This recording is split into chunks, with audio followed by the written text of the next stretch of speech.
Hey there, it's Nick. And it's Leah. Real quick thing before we get going. Did you know that we have a new benefit on Patreon? I did know. Yes. So if you want an ad-free version of our show, you, of course, can continue signing up for Wolves Plus exclusively on Apple Podcasts. But you can now get the same benefit when you join us on Patreon as a moon howler or higher. A moon howler. I want to be a moon howler. I am a moon howler. You are a moon howler. Yes. Yes. You are the very definition. You are the model moon howler. Boy, do I moon howl. Also, you're not only getting the ad-free version, you're also getting all of our Patreon content. Oh, yeah. I mean, there's tons of bonus content, which you've never seen if you haven't joined us on Patreon. So please either join us on Wolves Plus through Apple Podcasts or join us on Patreon. Come moon howl.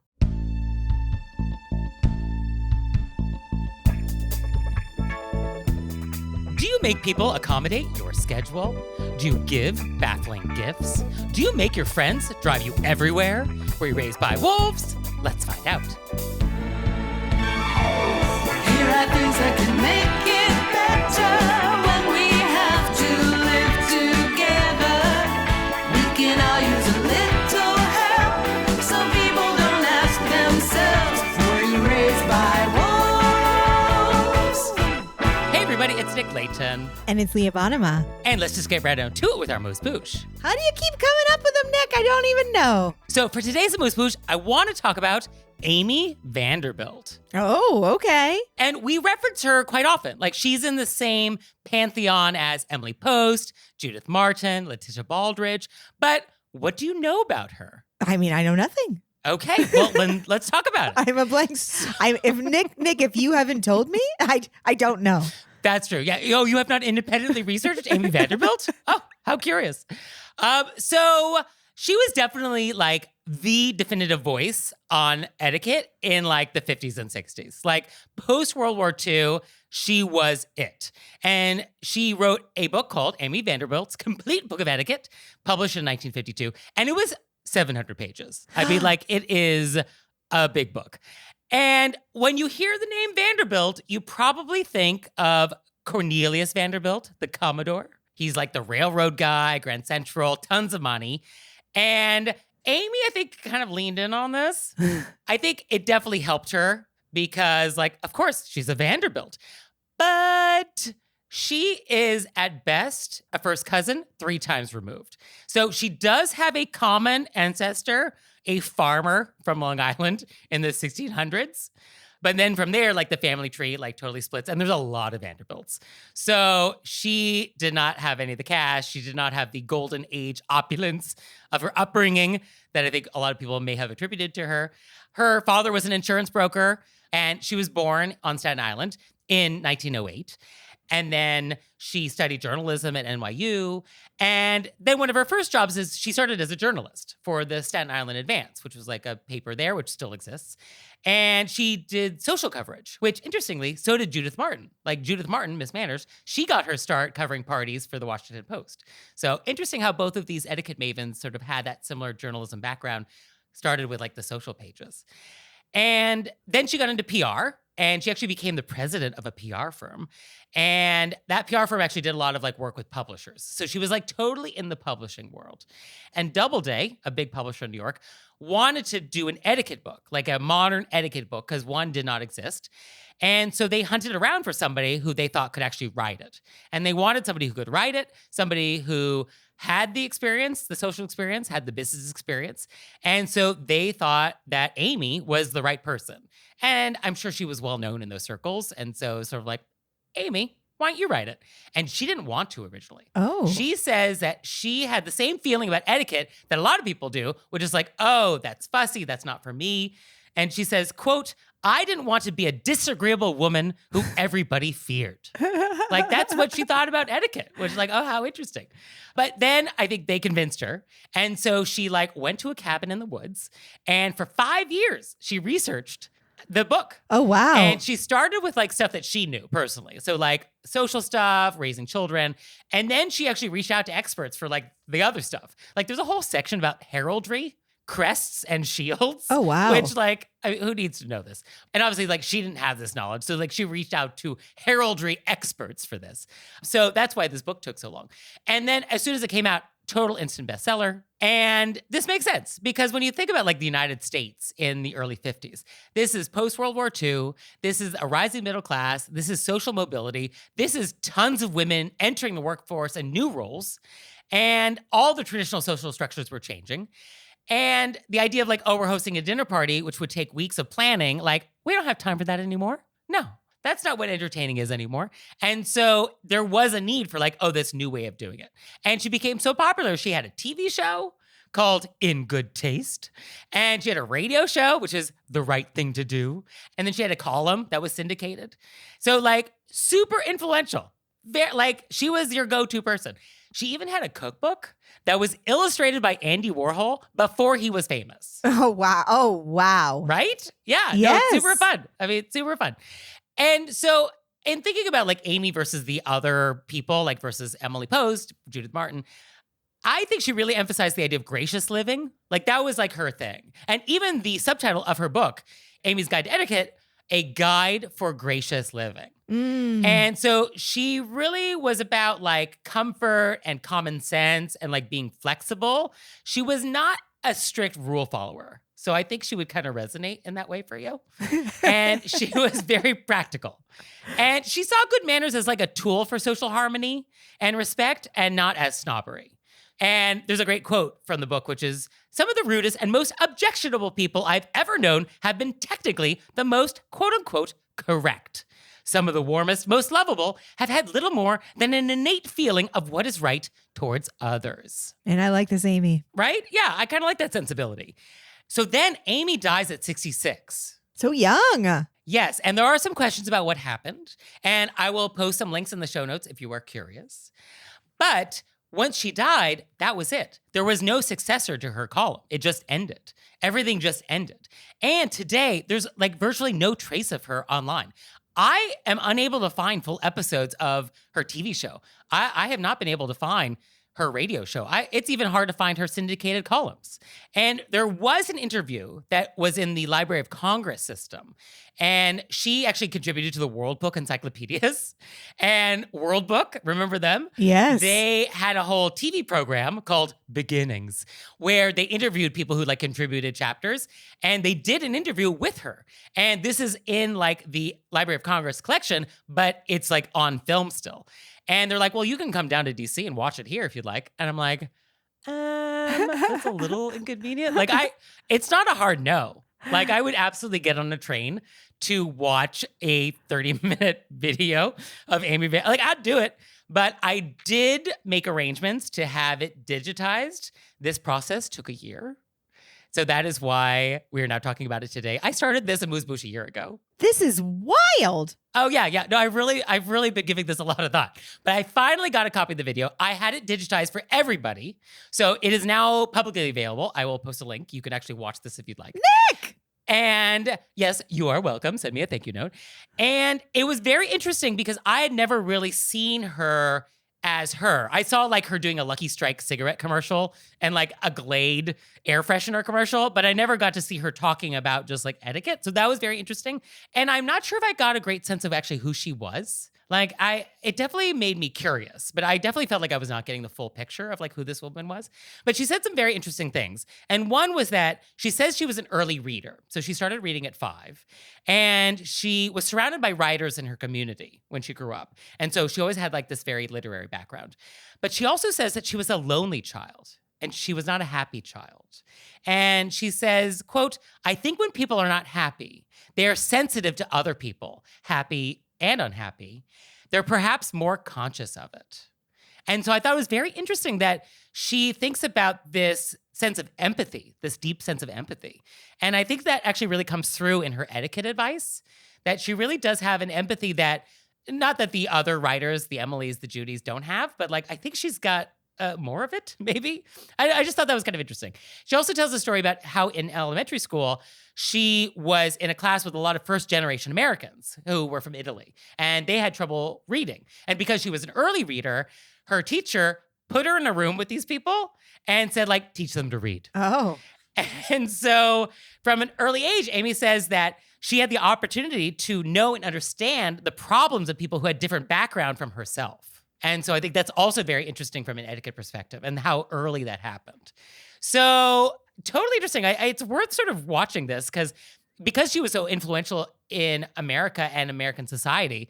It's kind of interesting to see like the woman who made it all happen. And two final thoughts. In her office at her home in Connecticut, there was apparently a plaque above her desk that was in Latin. And I'll translate it. It basically said, "See everything, choose your battles, act selectively." Ooh, And it's like, oh, isn't that good etiquette advice? very nice. And when I saw that she had this Latin quote, it made me think like, oh, there's a lot more to this woman that I'm seeing in this interview. It just felt like, oh, there's so much more than this public persona. And the final thought, which I think also sort of emphasizes this empathy thing that we get from Amy, is, quote, "Good manners have much to do with the emotions. To make them ring true, one must feel them, not merely exhibit them."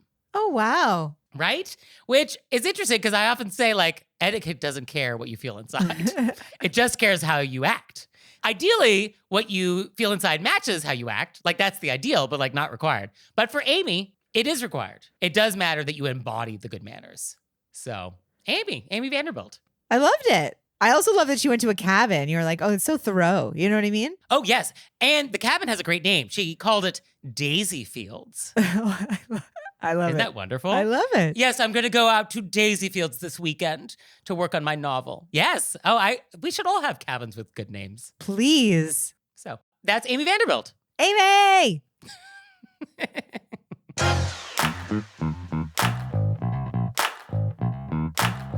And we're back. And now it's time to go deep. Honestly, I feel like this is a part 2. Yeah, I think this might be a part 2. So for today's question of etiquette, I want to talk about the power dynamics of scheduling. Ugh. And we got a great question from a listener, which is, quote, "Recently, I had to schedule a bunch of phone and Zoom interviews for a big project, and I took advantage of a new calendaring app to try and eliminate all the back and forth messages of working out times and dates among several people's calendars. I thought it all went quite seamlessly, but on LinkedIn today, one of my colleagues posited the idea that there are implicit power dynamics at play with calendaring apps. For example, a junior colleague presenting his or her calendar to a senior colleague might come across as entitled, as if the junior colleague's time is somehow more important than the senior. I flashed on one instance where one of the people I reached out to for an interview, rather than selecting a time on my calendar, just sent me back his own calendar link. I rolled my eyes a bit at this, but it was not a big deal. Anyway, this has been an etiquette record scratch moment for me, and I would truly love for you to weigh in." It's a good topic. It's a great topic. Because, yeah, there is a dynamic at play. Who needs to accommodate whom? Whose schedule is more important? But at the same time, if you've used these apps for scheduling groups, it is so much easier. It totally is, yeah. And for anybody who doesn't know, basically what happens is I create a calendar, and on this calendar, I basically just put when I'm available for something.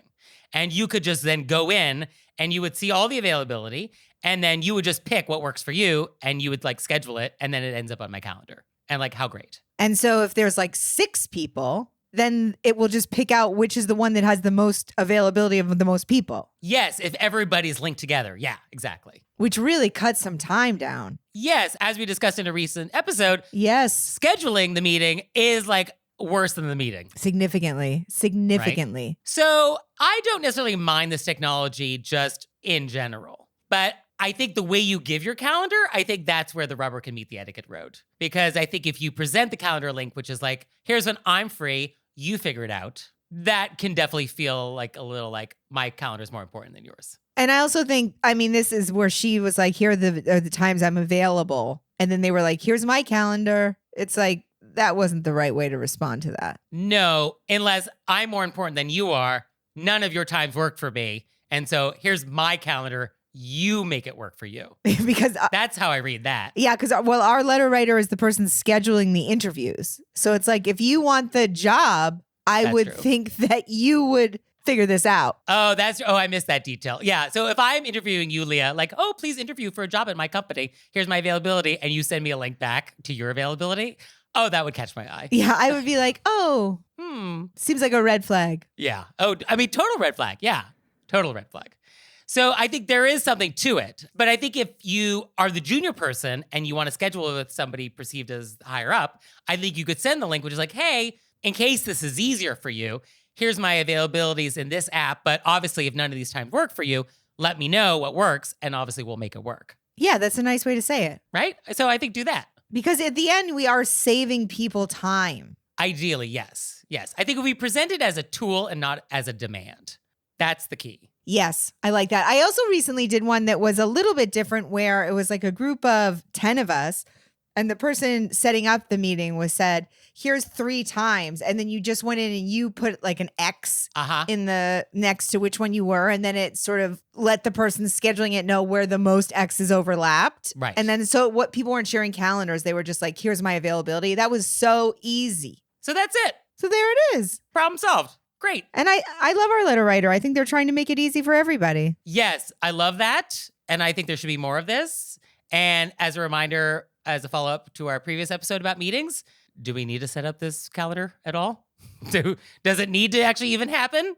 Can it be an email? Do we have to be sending links? Maybe not. Oh, Nick, there was a whole drama about the one that I brought up in our last deep dive about meetings. It came back to life again this week. And I actually really? was like, hey, you know what? I really don't understand why this. Are these the people who are like, you're like, I can meet in the morning and they're like 2:00? Yes. But it was also the same thing where I'd already had the meeting. Right. And then they were like, let's have a new meeting. And I didn't even understand why we were having What'd you say? Oh, it got really complicated. But I just want everybody to know that I basically was like, hey, these are the facts that I have.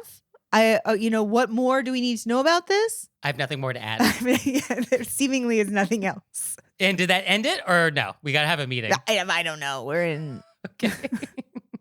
Meetings are the worst. They're the worst. It's like, what's happened? What is happening? And I feel like were we having meetings 2,000 years ago? I don't think we were. I feel like we were to this degree. No.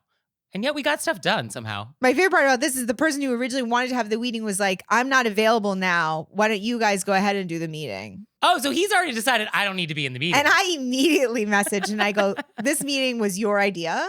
Amazing. I just can't. You know what I mean? I was like, no. Yeah, I mean, if this is your idea and you're like, oh, I don't need to be in this meeting, it's fine. Well, then what have we done? What have we done? What have we done? Wow, shut it down. Oh, shut it down. I almost called you after because I was like, who is she? I was like, thank goodness we've had this episode already. Because yeah, now you had all the tools. What was the advice we gave? It's like, what would be on the agenda? Yeah, that's what I wrote everything that I felt had already been covered. Amazing. Okay. Well, you are using the tools. I'm using the tools, Nick. I literally visualize me putting down my toolbox often looks like a fishing. Oh, a little tackle box? Yeah, a little tackle box. And I just flip it open. I visualize that before I send the email and I go, pop, pop, pop, pop, pop, pop, pop. Oh, I love that. My toolbox is a Japanese metal toolbox in bright metallic blue. Oh, amazing. Very specific. Yeah. Yeah. So there you go. And now it's time for Intermezzo. So this episode is brought to you by Quince. So Leah, what is Quince? Quince is luxury essentials that feel effortless and look polished. So what'd you get, Leah? So it was a hard choice. There were multiple things that I wanted.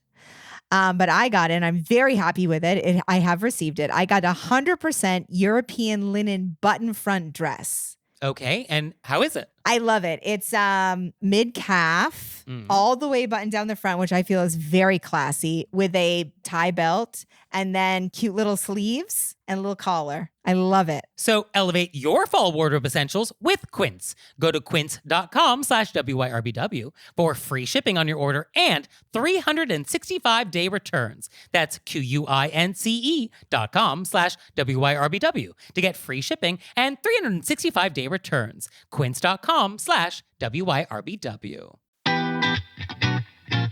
And now it's time for Intermezzo.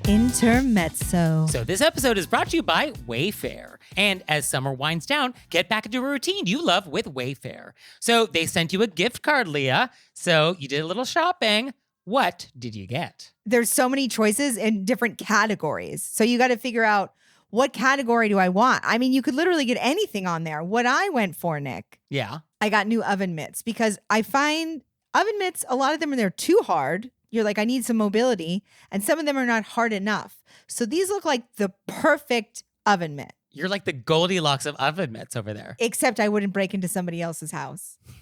Okay. That's the distinction. I would just go to Wayfair. Fair enough. Goldilocks should have just gone to Wayfair. Let me just say that now. She would have found what she wanted. So you can get organized, refreshed, and back to routine for way less. Head to wayfair.com right now to shop all things home. That's WAYFAIR.com. Wayfair, every style, every home. And we're back, and now it's time to take some questions from you all in the wilderness. Ow. Ooh, that was like a different howl today. I was going to say, after it came out, that felt different. Yeah, that was a little lower, more resonant. It was from a different place in my chest. Love it. So our first question is, quote, I recently missed a gathering of extended family. Apparently, at this gathering, a member of my extended family brought small gifts for everyone. A very sweet gesture. My gift was brought home to me by other family members who were able to attend. The problem is, I have no idea what this gift is. If I were to guess, I would imagine it was bought at a craft fair. Is there a world where it is appropriate to ask what it is?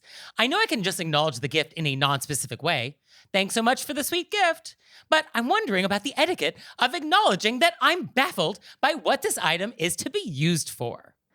Two things. One, I immediately remembered a gift that I got that I had no idea what it was. Yeah. And it was just, I couldn't, sometimes you're like, can I take a picture and feed it into Google and be like, tell me what this is? I could not. It was obviously like a reference to something. Okay. And then I also had a really good time trying to guess what this was. So this letter writer sent us a photo of the objet. So Leah, describe what it is that you see. So I definitely say craft fair. Yes, it is knit. It is a knitted object. And I've bought many things like this from like our church fairs Okay. in the same vibe, but they're usually like a, grab. So let me describe it and then I will explain the vibe that I took from it to make my Okay. guess. Okay. So it is a little baby hat, Oh, okay. like a cover with like a little pom-pom on top. Yes, it's a toque if you're Canadian. And it has like a string down on it and then it has a ring. Right. Okay. It is a sort of almost like a cupcake. A cupcake hat. So like there's kind of maybe a beige base and then there's kind of a ring that could be sort of like the edge of a cupcake, but then the top is like lavender and dark purple. And then there's like a little white like poof at the top, which like, is that whipped cream? I don't know. But like a purple cupcake and it's not really cupcakey. And then, yeah, there is a string with a loop. So it's sort of like, is it a keychain? But like, I don't think it's a keychain. No, because this is what it gave the vibe of, when you get those little hand crocheted oven mitts Okay. or, little things you use around the oven for hot surfaces. Sure. And so I think it's a tea kettle cap. Tea kettle cap, but I put this thing on top of a tea. No, what? On top of it. So when you pick up the top of the tea kettle, you don't burn your little fingers. Okay, but then why is there a string with like a loop keychain on it? So that way you can loop it around it and let the cap slide hang off the side. Okay, that's a real specific guess. I mean, I thought we were doing specific guesses, Nick. Yeah. I mean, it kind of looks like a cupcake. So I'm leaning into this cupcake idea. So it feels like it's a charm. And maybe you just loop it on to a bag somehow. No, it's a hat. Maybe or it's like for something. your luggage. Like it's identify your luggage. I think it's utilitarian and it's to put on something that's hot. Okay. I think this is decorative. Leah, I think this is functional. It is definitely baffling. Like I get it. I don't know what this thing is. I will post a link to a photo of this in the show notes, and I'd be delighted for people to take a look at this. Maybe this is super obvious. I guess I'm not going to a lot of craft fairs. Regardless, I think I appreciate our letter writer's instinct to send a thank you note, so that's good. When I got this gift that I couldn't figure it out, I never admitted to not getting what it was, which maybe was incorrect. I don't think it's required to ask, but I think there's a way to do it. I think there is a way to do it, which, this was actually previous to our podcast. Your toolbox was empty. Your tackle box was void. I didn't even have the tackle box. Right. Yes. So I think, okay, we're going to write a thank you note. Thank you so much for the gift. It's charming and lovely. And then I would say like, oh, it's so unique. I'd love to know more about it and how you came upon it. And so I would invite the conversation to be like, tell me more about this thing. And then hopefully they would be like, oh, it's a bookmark from my local community fair. Or it's a tea cozy holder so you don't burn your fingers. Or it's a keychain or whatever it is. I love that. Could we say it's so charming, delightful, and unique? I'm not quite sure how to use it. I mean, what if it's something super obvious? Like, what if this is a keychain? And so then they're like, you don't know how to use a keychain? You put your keys in it. Right? I mean, like, what if this is a key? Maybe it's a knit keychain. It could be a knit keychain. It really Right? could be. I guess, although I don't think I want a knit keychain. No, I just feel like because your keychain really goes through a lot of weathers and temperatures. Also like the and metal on it. Like, I hope it's not a knit keychain, but maybe it is. I think it's a tea kettle top. Maybe it's like a pull. Like you loop the thing around like. Oh, like a shade. That's what I'm thinking. Yeah, like it's a tassel attachment. But now it's a cupcake and now the cupcake is upside down. That doesn't make sense. Maybe it's a Christmas ornament. Not in this orientation. And you you hang it. It's an upside down winter hat for your tree. My eye just started twitching. Maybe it's a lawnmower pole. That is not strong enough. You ever pulled a lawnmower chain? I love that our audience is probably having such a hard time picturing this object based on our description. Just picture it's a small knit cupcake, and from the bottom of the cupcake, there's a string and a loop. It's a double string. Oh, you think that matters? I mean, if they're visualizing. Oh, maybe. Yeah. And I didn't see cupcake at all. I see hat. Okay. Yeah. I mean, it's a Rorschach test for sure. I can't believe my eye has just really gone off during this conversation. So, yeah, I think I would invite them to give you more information about how they came upon it, where they purchased it, who made it. Maybe there's a story. And I think if you get that conversation going, a clue about its use will come up. I think the other option is you love it. You think it's so cute. You put it on your tea kettle. Mm-hmm. You send them a picture of it. You go, I love it. You're like, I absolutely love this. I think it's so cute, but it hit me. Am I using this wrong? Like you're already into it, even if you're using it wrong. It's so fun. Oh, I love this tea cozy knob. Is this right? Is this right? Because I actually realized I could use it for multiple things. It's so cool. It's so handy around the house. I could also use it as a keychain or a shade pull, or I could make it a Christmas ornament. So I realized, Or what's your favorite use for this? What's your favorite use? Of all the things I can do with this cupcake string keychain. Yes. What's your favorite? Okay. I mean, there's another option. That works. Okay. So yeah, I'd be very curious. Listeners, take a look at the photo in the show notes and let me know, what is it? Could be a finger warmer. Finger warmer. Can I blow bubbles with it? You know what it is? You put the ring at the bottom of your finger, and then you put the hat on the top of your finger. So it's like one of those rings that's like a double chain, but this is like the crocheted version. Okay. So our next question is, quote, I'm the type of person who likes to hang out with friends. I like to drive, so I can leave as early or late as I wish. I have seen or feel over the years that I'm being used as the person who is expected to drive. This includes picking friends up, as well as their friends who I don't know, or even asked if I mind picking them up. I wish to say that everyone in the group has a car. So I feel used where no one suggests that we rotate driving on our outings or not all offer to pay for parking. I want to say that if they want to ride, drive to my house, but they seem to want curb-to-curb service. How can I tactfully say to my friends that I'm tired of them asking me to pick them up and drive all of them all the time?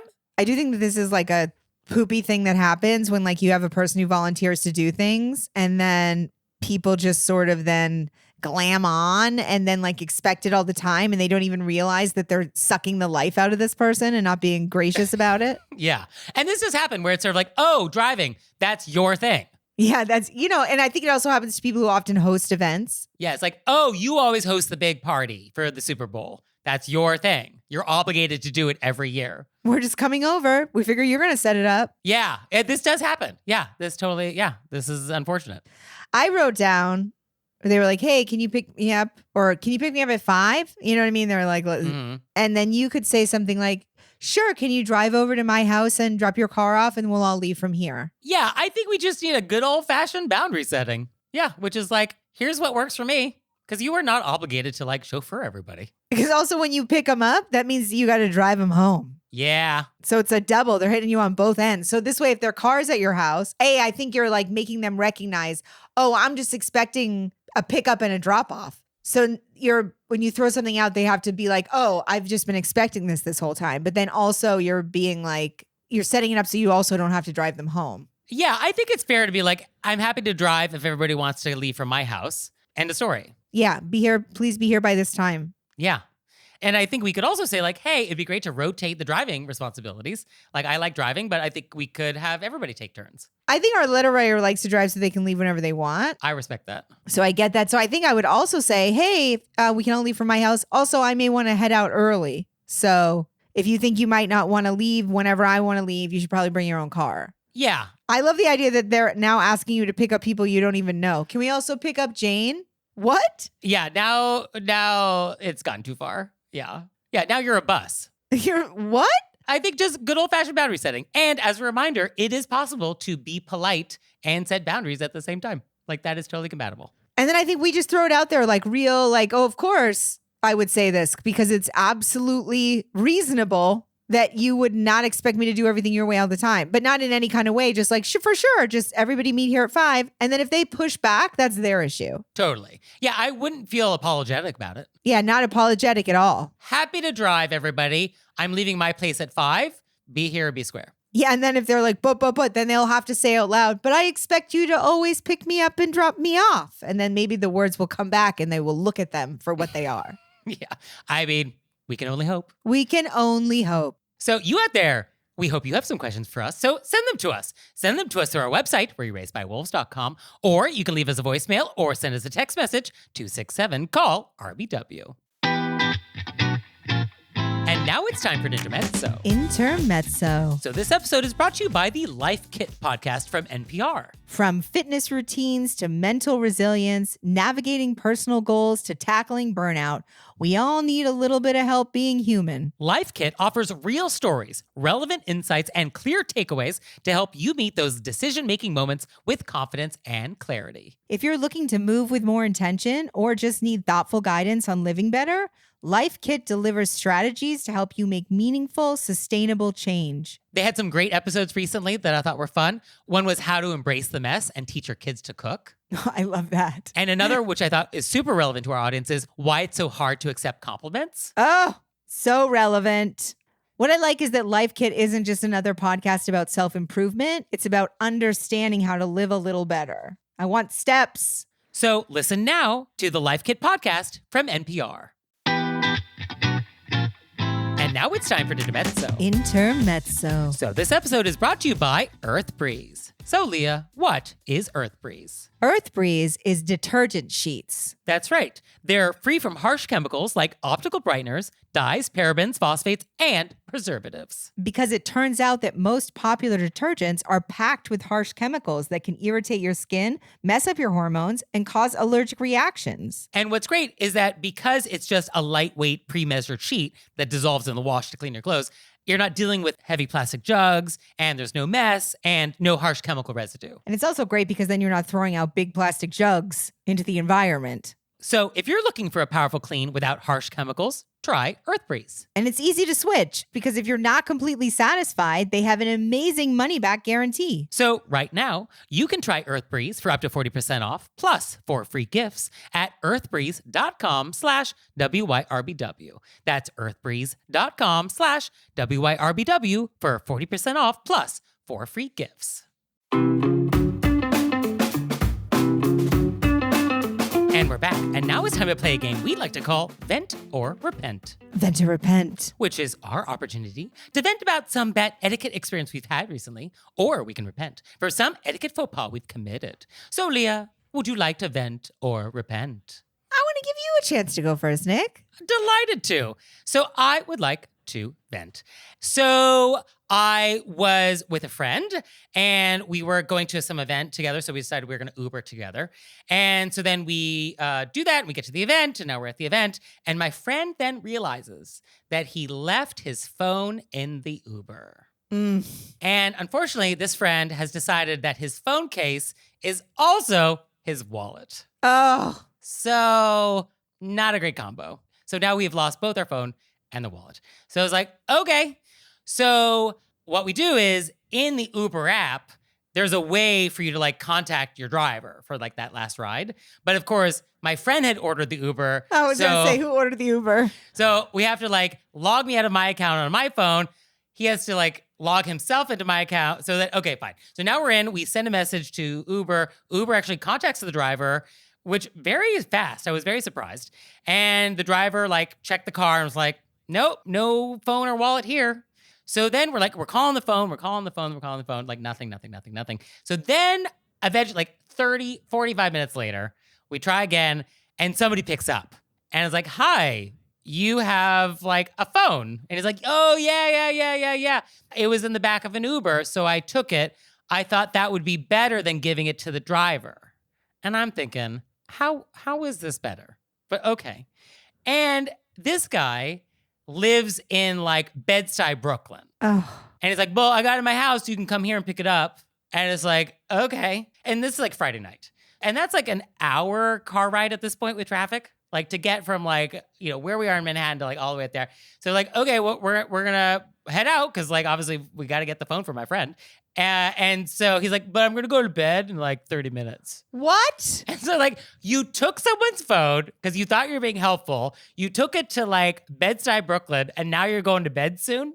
It's like, how are you helping? How are you helping? When you could have just given it to the Uber driver, who I'm sure is driving all night tonight. And like this could have been so much easier. But okay. And now I'm along for the adventure because I'm the only one with a phone and a wallet. So now I'm like being a good friend. I'm like, all right, I guess we're going to Bed-Stuy tonight. And so like now we're going to Bed-Stuy.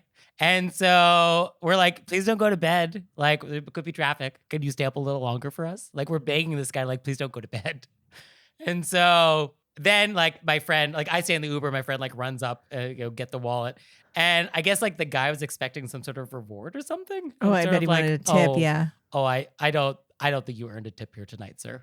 I don't think you made this better. So that happened. So yeah, I do feel like don't do that unless you really can be helpful. Unless you think the Uber driver is going to steal the phone, or like, unless you know the Uber driver is retiring that night and will never drive again. Like, unless you think that's the move, I don't think that's the move. Oh, that's wild. Well, it's also wild that like he took it, he answered, Yeah. as opposed to just like taking it, but then was like, hey, if you want it back, you should be tipping. Right. And it's also like, I took the phone because I thought that would be the safest thing. And then I live far away and I'm going to bed soon. So if you want the phone back, it's not going to be easy. That's why I think he didn't take it, because he thought it would be the safest thing. I think he was extorting. Oh, you think this is always an extortion plan? Oh, interesting. How would taking the phone way out into Brooklyn and not answering it for 45 minutes ever be more helpful? I mean, for somebody I feel like people who are extortionists don't go to bed early. I feel like they're night owls, right? Right? I mean, don't you feel I like... don't know. I'm a night owl. I'm not an extortionist. No, but well, not all night owls are extortionists, but I feel like all extortionists are night owls. I just don't feel like... You think extortionists are like up at 6 a.m. to start the day? Well, this guy seems like an extortionist to me. He does, and he has an early bedtime on a Friday. So- Yeah. So I guess like I was just annoyed because like I did not make the mistake of leaving something in a taxi.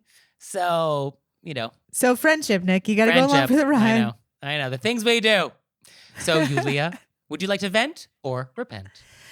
I'm glad your friend got their phone back. I'm going to say that. Yeah, I was actually surprised it had a happy ending. It did have a happy ending, because that could have gone a whole other way. Yeah. I've had people steal my phone, answer it, and then be like, oh, I'm not giving it back. Wow. Okay. Yeah, that wasn't this. And then I chased them all the way down the block. But I'm going to vent, Nick. Okay. What has happened? So this is a very minor vent, Love it. but I definitely said mean things out loud about this woman all the way down the block. Okay. So we all know I live right next to Hollywood Boulevard. We are in summer tourist mode. It is packed. There are tour groups. People come to look at the stars on the sidewalk. Sure. People are taking pictures. We all still need to walk down the sidewalk. You know what I mean? And I mean, I got the dogs. I would love to not walk them there, but this is where we live, you know? And sometimes we just got to do a quick pee. I still got to walk out that door. You know what I mean? So they're going to have to cross that sidewalk. So we're coming back. And I mean, the corner's packed. Just all these people. And then there is like people love taking pictures. So I'm just walking and this lady, and I mean, it's really crowded. I don't know how she thought she was. And she's making a video, a circular video where she's walking in a circle, making a, she put her hand out to me like she was a lord or a lady. And I was like her serf. You know what I mean? And then flicked me. Oh, there's a flick? There was a wrist flick out of her way. Oh, I don't she was like walking in that. a circle. Oh. She wrist flicked me. Oh, I don't. No, don't do that. You know, I stopped for a second because I was the wrist flick. But then I was like, am I going to yell at somebody on the sidewalk about a wrist flick? And then I'm going to be in the video that she's making. Yeah, you don't want to be on. I don't want to be in a video yelling directly at the camera. Right. So I don't know where that's going to go. But the wrist flick, the whole rest of the sidewalk, I was just like, so rude. It's a pretty dismissive gesture. It's so dismissive. Yeah. It's so condescending. Yeah. The disrespect. And yet she was filming. And I was like, you're not going to be a lady screaming on TikTok. Yeah, I mean, there is one star at the internet every day, and your job is to make sure you're never that person. I don't want to be that person. Wow. Oh, wow. What a great loophole where if you do something super rude, but are also filming at the same time, people can't react to you because, like, they don't want to be filmed reacting to your rudeness. Like, that feels like a loophole. Because the camera's not pointing at her when she's doing this. It's pointing at me. So then it just looks like some unhinged woman with dogs. Just like... Yeah, just literally looks like an unhinged lady with dogs. Yeah, you don't want to be that person. Even though I might be that person, I don't want it on camera. We don't need people to know that. Oh, but I will see that wrist flick for like the next week. Oh, it's so gross. So gross, Nick. Ugh, I'm sorry that happened.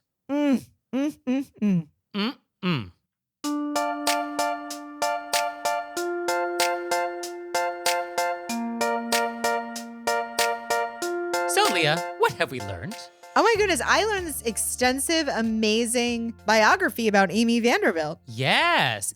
And interestingly, she's buried in Brooklyn. So I actually just reached out to the cemetery to be like, is it true? And where is she? And they like gave me the location. So I'm going to pop out there as a little field trip and check it out. And I love like all the details you added about where her empathy and compassion grew from. Yeah, it's interesting.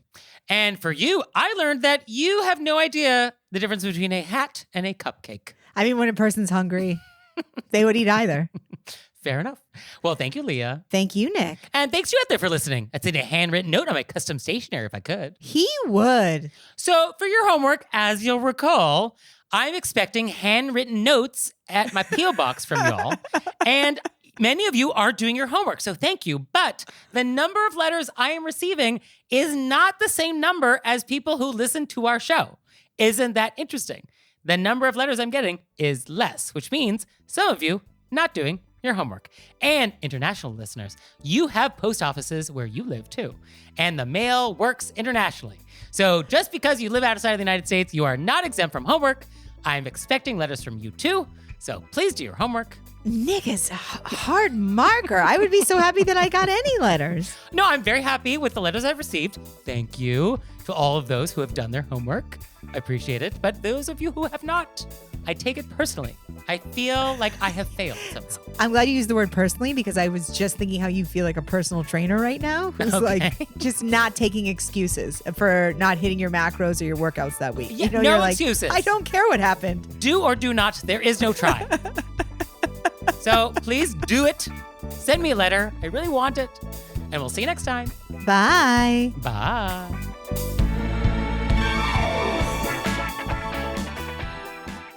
All right, Leah, it's time for Cordials of Kindness, the part of the show that you make us do. But I only give you 30 seconds to do it. Ready, set, go. I'm actually going to send a cordial of kindness out to Dustin. Oh. Because a while ago, because of something that came up with the dogs, I was out of town. He came up with the idea to get a lockbox. And I'd forgotten. We hadn't used it. It was just like a lovely idea that he did. And then last night, for the first time ever in my life, I locked myself out of the house at 2 a.m. I mean, I've locked myself out of the house during the day when there were people around. Okay. Never have I gone out to walk the dogs at night. I just always put my keys in my back pocket, and there was already something in my back pocket. Oh, and it was so you had late. like the muscle memory of. Yes. So I hit my back pocket and I was like, there they are. And I came back to the door and I reached in and I was like, that is not the keys. And too late to wake up the landlord. The person who had our keys is now gone, who is also on a late schedule. And I was like, what am I going to do with the dogs? Like I was just, and then I remembered Dustin had got a lockbox. Amazing. And there it was. And then I opened it and there was the key. I mean, what a hero. What a hero. I left a message. I go, you are absolutely a hero. And for me, I want to read a nice email we just got, which is, quote, I so love your podcast. I listened to it for a few months before I realized that yours is one of only 2 podcasts that make me laugh out loud. Not only that, last fall, I had surgery that is considered routine, but had me extremely anxious. I got up hours before the scheduled time and listened to your podcasts one after another until it was time to head to the surgical center. I found it wonderfully engrossing and calming, not to mention educational. Just the diversion I needed. I am now a forever subscriber. You are the best. That is so lovely. Isn't that nice? I think that's so nice. It's so nice. And I'm so honored that we could be with somebody as a person who also gets anxious, specifically around medical stuff, that we could somehow comfort people. Because it is, you feel so anxious that we could be with people and be like happy stuff. And that really means a lot to me. Thank you so much. That does. So thank you. We really appreciate it. And now it's time for Intermezzo. Intermezzo. So this episode is brought to you by Earth Breeze. So Leah, what is Earth Breeze? Earth Breeze is detergent sheets. That's right. They're free from harsh chemicals like optical brighteners, dyes, parabens, phosphates, and preservatives. Because it turns out that most popular detergents are packed with harsh chemicals that can irritate your skin, mess up your hormones, and cause allergic reactions. And what's great is that because it's just a lightweight pre-measured sheet that dissolves in the wash to clean your clothes, you're not dealing with heavy plastic jugs, and there's no mess, and no harsh chemical residue. And it's also great because then you're not throwing out big plastic jugs into the environment. So if you're looking for a powerful clean without harsh chemicals, try Earth Breeze. And it's easy to switch because if you're not completely satisfied, they have an amazing money-back guarantee. So right now, you can try Earth Breeze for up to 40% off, plus 4 free gifts at earthbreeze.com/WYRBW. That's earthbreeze.com/WYRBW for 40% off, plus 4 free gifts. And now it's time for Intermezzo. Intermezzo. So this episode is brought to you by Earth Breeze. So Leah, what is Earth Breeze? Earth Breeze is detergent sheets. That's right. They're free from harsh chemicals like optical brighteners, dyes, parabens, phosphates, and preservatives. Because it turns out that most popular detergents are packed with harsh chemicals that can irritate your skin, mess up your hormones, and cause allergic reactions. And what's great is that because it's just a lightweight pre-measured sheet that dissolves in the wash to clean your clothes, you're not dealing with heavy plastic jugs, and there's no mess, and no harsh chemical residue. And it's also great because then you're not throwing out big plastic jugs into the environment. So if you're looking for a powerful clean without harsh chemicals, try Earth Breeze. And it's easy to switch because if you're not completely satisfied, they have an amazing money-back guarantee. So right now, you can try Earth Breeze for up to 40% off, plus 4 free gifts at earthbreeze.com/WYRBW. That's earthbreeze.com/WYRBW for 40% off, plus 4 free gifts.